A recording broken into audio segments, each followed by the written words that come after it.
What is up, y'all? Welcome back to the channel.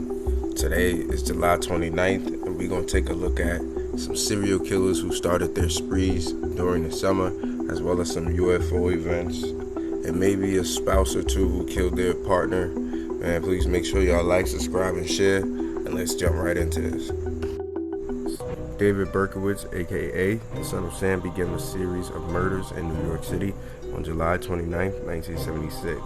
His first attack was on Donna Loria and Jody Valentini while they were sitting in a parked car in the Bronx. Over the next year, he killed 6 people and wounded 7 others, often targeting young couples in parked cars, which caused widespread fear in the city until his arrest on August 10, 1977. Before the Son of Sam began his shooting, David Berkowitz lived a relatively unremarkable but troubled life. Born June 1st, 1953 as Richard David Falco in New York, his mother gave him up for adoption.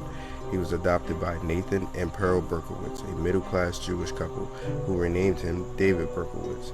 He was described as a bright but troubled loner. From an early age, he showed behavioral issues, cruelty towards animals, and had trouble fitting in socially. After his adoptive mother died when he was 14, Berkowitz became more isolated and angry. He developed a fascination with fire setting, mischief, and violence. Dropped out of college after attending briefly. By 1971, at the age of 18, he enlisted in the United States Army and served in South Korea as an infantryman. He was honorably discharged in 1974 after 3 years of service. After he returned to New York City from the Army, he began working menial jobs such as postal workers. He also lived alone and became increasingly depressed and paranoid. Around this time, he became interested in occult ideas, feeling tormented and claiming he heard voices. Prior to the shootings, he claimed he began hearing voices of a demon, which he later described as coming from his neighbor's dog, telling him to kill. In summary, before shootings, Berkowitz was socially withdrawn, mentally unstable, ex-soldier working ordinary jobs, living quietly but harboring growing delusions. And starting off our serial killers who began their sprees during the summer, we have Richard Ramirez, a man who had 13 murders, 5 attempted murders, 11 sexual assaults, and 14 burglaries. His first known murder took place on June 28, 1984. He killed Jeannie Vincow, 79, in Los Angeles, and later continued his infamous spree in 1985. Our third serial killer to begin his spree during the summer is no other than the monstrous co-ed killer Ed Kemper. His first murders occurred on May 7, 1972, which is a spree that continued heavily during the summer. He picked up and killed 2 Fresno State students, and most of his killing took place throughout 1972 and 1973, and he had 10 confirmed victims. Also, make sure y'all take the time out to like, subscribe, share, and comment down below. And check this book out right here. It is on Amazon KDP.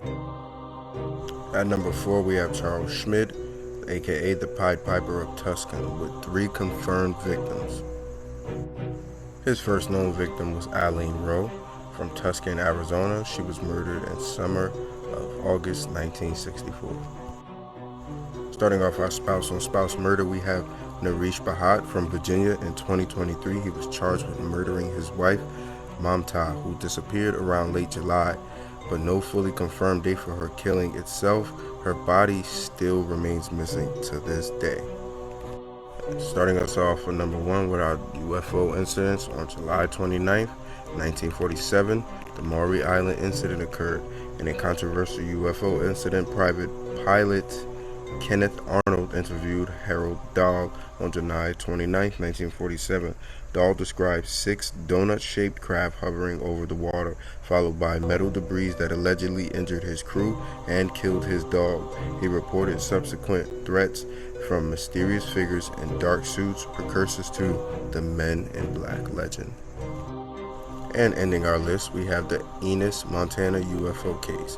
Back in 1952, on July 29th, about a dozen witnesses, including Major Ben Schaefer, observed a cluster of disc-shaped objects hovering near a mountain. Multiple small saucers emerged from a cloud, maneuvering rapidly, some at estimated 200 miles per hour, and then returned to the cloud before all vanished. only in 30 minutes.